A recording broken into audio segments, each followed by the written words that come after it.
J'apporte ici des nouvelles préoccupantes pour la santé provenant de gadgets comme les téléphones portables, tablettes, Wi-Fi et autres.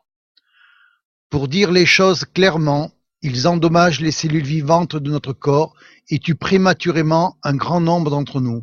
C'est ce qu'on appelle la surmortalité. Je suis le docteur Martin Blanc du département de physiologie et biophysique cellulaire à l'université de Columbia.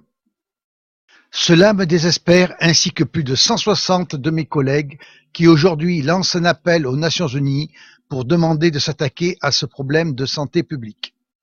Nous sommes tous des scientifiques et des ingénieurs compétents et je suis ici pour vous dire que nous avons créé quelque chose qui est nuisible et qui est en train d'échapper à tout contrôle. Avant l'ampoule d'Edison, il n'y avait pas de rayonnement électromagnétique artificiel dans notre environnement. On constate que leurs niveaux atteints aujourd'hui sont des milliers de fois plus élevés que ceux qui existent naturellement et ils s'accroissent rapidement à cause de tous les nouveaux appareils radiatifs du sans-fil. Un exemple, une foule d'entre nous a en ce moment dans la poche un téléphone mobile. Une étude montre qu'en même temps que l'usage du téléphone portable s'est largement répandu, l'incidence du cancer cérébral chez les jeunes a plus que triplé. Nous installons des antennes relais sur des bâtiments à usage d'habitation ou sur les toits des hôpitaux où résident des personnes âgées ou des malades qui essaient de guérir. Maintenant, de nouveaux compteurs radiatifs et des antennes relais quadrillent tout notre environnement de rayonnement artificiel micro-ondes. Il est particulièrement effrayant de constater que ces rayonnements issus de la technologie des communications mobiles et du courant porteur en ligne, comme celui du Linky, perturbent les échanges de notre métabolisme et endommagent l'ADN de nos cellules.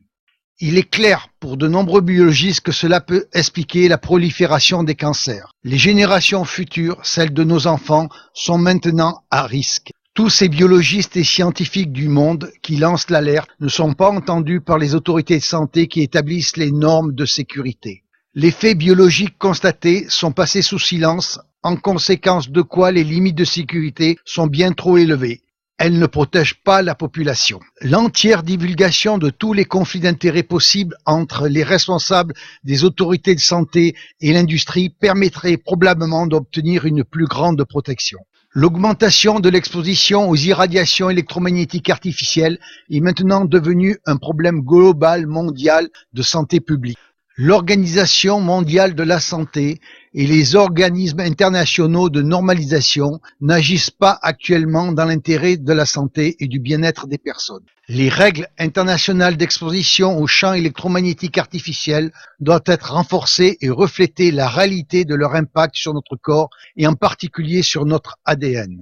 Même si nous sommes toujours en plein cœur d'une grande transformation technologique, cela fait longtemps qu'on aurait dû s'occuper des effets délétères biologiques et sanitaires de ces irradiations.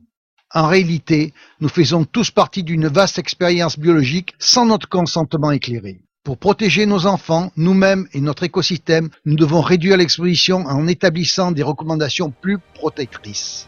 Alors, aujourd'hui, des scientifiques du monde entier adressent un appel aux Nations Unies, à ses États membres et à l'Organisation mondiale de la santé pour qu'ils prennent en main la gestion de cette crise de santé publique émergente.